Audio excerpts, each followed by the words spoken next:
दोस्तों भारतीय टीम को एक और अनिल कुंबले और रविचंद्रन अश्विन जैसे धाकड़ गेंदबाज मिल गया, जिसे देखकर सारी दुनिया हैरान है। क्योंकि हमने देखा श्रीलंका के पिच पर जिस तरह से गेंद टर्न हो रही थी, श्रीलंकन बल्लेबाज खेल नहीं पाते, पूरी तरह से फ्लॉप। देखकर तो ऐसा ही लग रहा था श्रीलंकन बल्लेबाज कहीं शुभमन गिल जाके ये ना कह दे कि भैया कृपया हम पे दया कीजिए और इस गेंदबाज की जगह किसी और गेंदबाज को ला दीजिए। और अब तो दूसरे टेस्ट इतने खतरनाक प्लेयर बन गया है जिसे झेलना श्रीलंकन बल्लेबाज और गेंदबाजों के लिए काफी नामुमकिन होने वाला है। नमस्कार दोस्तों, कैसे हैं आप लोग? उम्मीद है कि अच्छे ही होंगे। दोस्तों अभी तक आपने मेरे चैनल को सब्सक्राइब नहीं किया है तो प्लीज सब्सक्राइब कर लीजिए और एक प्यारा सा लाइक बटन दबा दीजिए ताकि हर मैच की अपडेट सबसे पहले आपको मिले, आप जानकारी प्राप्त करने से छूट न जाए। दोस्तों भारतीय टीम ने दूसरे टेस्ट में खतरनाक प्लेइंग 11 बना दी है जो पूरी तरह श्रीलंका की धज्जियां उड़ाती हुई नजर आने वाली है। एक और बात, इस प्लेइंग 11 में एक खतरनाक बल्लेबाज की एंट्री हो रही है जो अपने टेस्ट डेब्यू पर इंग्लैंड जैसे धाकड़ टीम को धज्जियां उड़ा कर रख दी थी। तो आइए जान लेते हैं वो कौन से खिलाड़ी है। तो क्या भारतीय टीम अपने यंग खिलाड़ियों के साथ श्रीलंका के गढ़ में, श्रीलंका के घर में दूसरा मैच जीतकर जीत की परचम लहराएगी, या फिर श्रीलंका टीम अपनी इज्जत बचाने के लिए एक एक से ड्रॉ कर पाएगी और अपनी इज्जत बचाएगी? तो दोस्तों आइए जान लेते हैं इस मुकाबले की क्या क्या चुनौती रहने वाला है और दोनों के टीमों के बीच हेड टू हेड भी देख ले। तो आइए जान लेते हैं कि किस ग्राउंड पर दूसरा मुकाबला खेला जाएगा और क्या क्या चुनौती रहने वाली है। हालांकि इस ग्राउंड पर टोटल 47 मैच खेले गए हैं। भारत और श्रीलंका के बीच टोटल 47 मैच खेले जाएंगे हेड टू हेड देखी जाए तो, जिसमें से भारतीय टीम काफी दबाव डाला है श्रीलंका पे।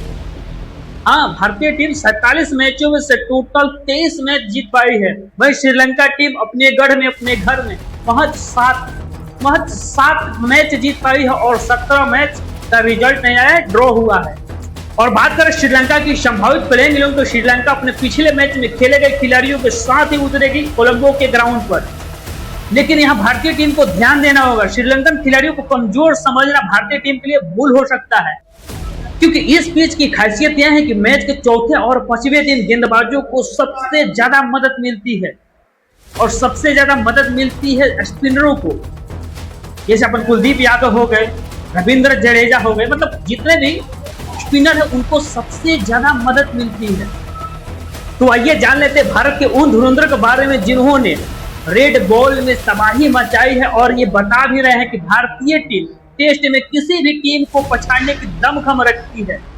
दोस्तों सबसे पहला नाम आता है देवदत्त पडिक्कल की, जिन्होंने मैच को एक तरफा कर देते हैं, धुआं कर देते हैं और किए भी। पहले पारी में 167 रनों की शानदार पारी खेले।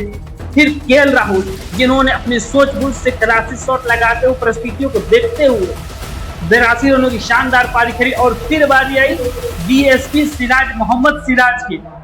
जब बल्ला चला रहे थे तो ऐसा लग रहा था ना कि सर विवियन रिचर्ड खेल रहे हैं। छक्का जिस तरह से मार रहे थे और विकेट तो ले ही लेते हैं, ये इसमें कहने की कोई बात ही नहीं है। और सबसे बड़ी उलटफेर करने वाले गेंदबाज मानव सुथर, जिनके सामने श्रीलंकन बल्लेबाज पानी पानी हो गए थे।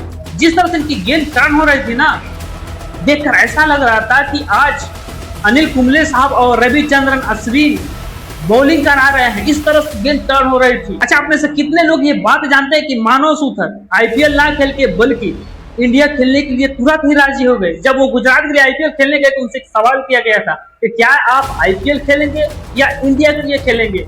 बड़ा ही प्यारा जवाब दिया था मानव सुथर ने। मालूम क्या कहा था? देखो, मैं आईपीएल बाद में खेलूंगा, सबसे पहले मैं अपने देश के लिए खेलूंगा। और वही खेले, देखो कैसे विकेट चटकाए, 10 के 10 विकेट अकेले ही चटकाए हैं पहले ही मैच में। हालांकि वो अभी तक 17 विकेट चटकाए हैं 2 मैचों में। दोस्तों अब बात करते हैं उस खतरनाक बल्लेबाज की जिन्होंने अपने टेस्ट डेब्यू पर इंग्लैंड जैसी धाकड़ टीम की धज्जियां उड़ाकर रख दी थी, धागे खोल दिए थे। जी हाँ, मैं बात करूं सरफराज खान की, जिन्होंने डोमेस्टिक में बहुत सारे रन बनाए हैं और डोमेस्टिक खेलने के बाद अब श्रीलंका के खिलाफ खेलने के लिए मौका मिला है। अब देखना यही है कि किस तरह से श्रीलंकन गेंदबाजों की धज्जियां उड़ाते हैं। दोस्तों इसी बीच आप लोग से एक सवाल भी है कि आपके स्क्रीन पर जो फोटो दिख रहा है उसे गेस करके बताना है कि किस मैच में सरफराज खान ऋषभ पंत को उछल कर रोक रहे थे और वो कब किस टीम के खिलाफ खेली गई थी। अपनी राय कमेंट में जरूर देना। देखते हैं कितने लोग इस फोटो को समझ पाते हैं।